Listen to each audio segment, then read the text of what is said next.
What's good, everyone? Welcome back to Level 11. So today we did have that Microsoft Xbox showcase come and go, and we're going to get right into it here today. There were a lot of games, so I don't want to waste any time. So if you guys enjoy these videos, make sure you hit that like button, share, subscribe, let me know your thoughts down below, ring that notification bell, all that good stuff. So the show started with Doom: The Dark Ages. That's one prediction correct out of the 5 I made.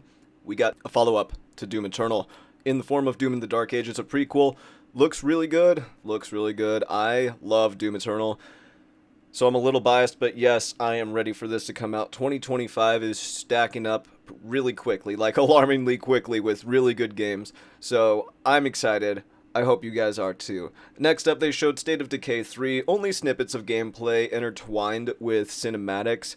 I am going to have to wait on this one for a little while to see more before I really have any say in the matter. I didn't play any of the series whatsoever, so I don't really know much about it. I'm out of my element in that sense. That being said, let me know what you thought about that one down below. Afterwards, they did get into Dragon Age: The Dragon Veil, coming out fall of 2024. I'm more of a Mass Effect guy myself, but, you know, I'm interested, I'm intrigued. We'll see how it goes and what people say about it. Next up, they did show Starfield Shattered Space 2024. Its DLC looks pretty good, and there's new content coming out tonight for free, I believe. And along with that, they also have an expansion coming out for Fallout 76. So Bethesda did come up with a couple game expansions and DLCs confirmed and that kind of stuff. So we'll see how it goes. I'm not going to be going over everything here, as you probably could already tell if you watched the show yourself. I'm just going over what, piqued my interest more or less, just for brevity's sake. We're going to go right into Expedition 33.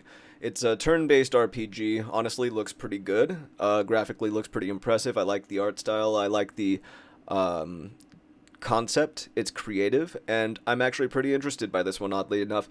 More so than I would expect to be, but it seems pretty creative, so we'll see how it goes. South of Midnight, I'm pretty satisfied with the art direction.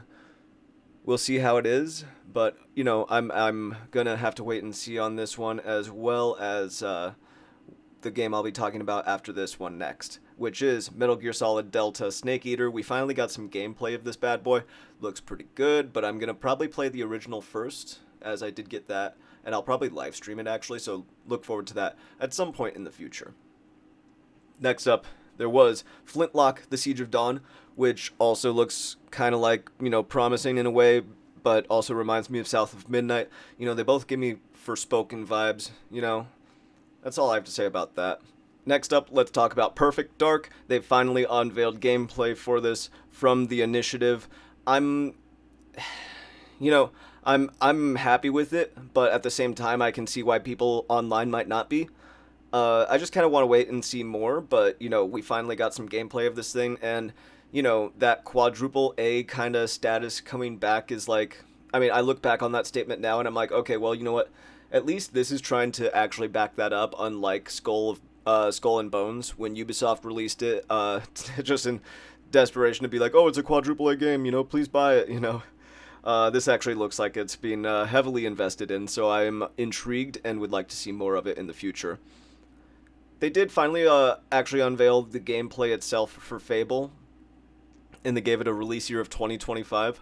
Again, next year's looking like there's going to be a lot coming out. We'll see how things go.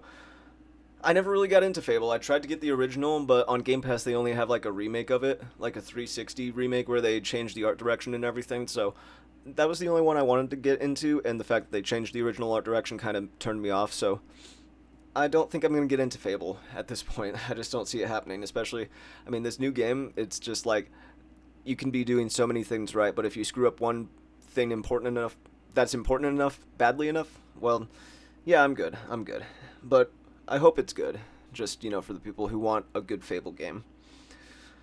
Next up, I want to talk about Fragpunk. It looked like a 5v5 effect-changing shooter where you can, get cards and use them to, do different effects that would, say, make gravity mess with your enemies or make the size of your enemies' heads grow twice their own size so you can get headshots on them easier.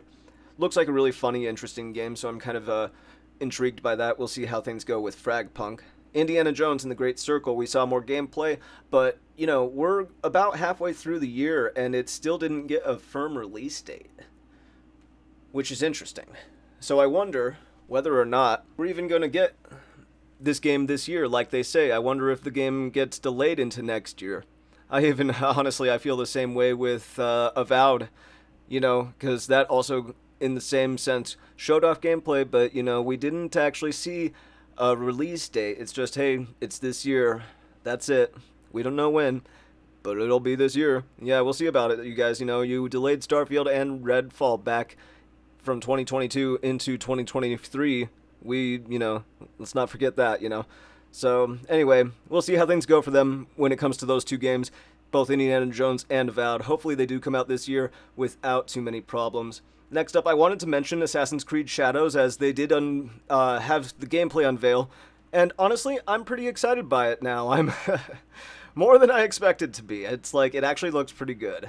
So, we'll see how that goes, but I think, you know, it looks a little bit more up my alley than Valhalla did, perhaps. I don't know. We'll see. We'll see. But I do think it's going to probably be a pretty successful game for Ubisoft. Pretty sure that one's going to knock it out of the park in the sales department. So we'll see whether or not that is the case. But let me know what you thought about the gameplay for Assassin's Creed Shadows down below. They did have Stalker 2 Heart of Chernobyl get a final release date of September 5th of this year. We'll see how that goes. I never played the first one, but the second one does look intriguing enough that I might be willing to give it a try on Game Pass just out of curiosity. And so, before they went into the Call of Duty Black Ops 6 Direct, they did have one final game to get into, and that was Gears of War E-Day, as in Gears of War Emergence Day. This is going to be a prequel with Marcus and Dom. This was a trailer that had in-game engine trailer footage, but it wasn't actual gameplay. So it gives us an idea of the graphical fidelity and the tone and the direction of the game, but we will not be seeing gameplay until they're ready for that. But I'm pretty excited about this, actually. I was pretty happy with that trailer, I'm not going to lie. That was a lot more promising than what we got as far as a teaser trailer for Gears 5, however many years ago that was. I remember that. I don't know if you guys do, but woo! This looks way better. And then they wrapped up with the Call of Duty Direct, which honestly I didn't really get into, but we'll see how Black Ops 6 ends up turning out at the end of the year. I'll probably check it out on Game Pass at the very least, and, you know, we'll see how it ends up. But that was the Microsoft Xbox Showcase. Overall, I feel like after watching it, I need to change my rating from Sony from a B/A to a B/C, like a C probably. I think I'm going to go with a C for Sony.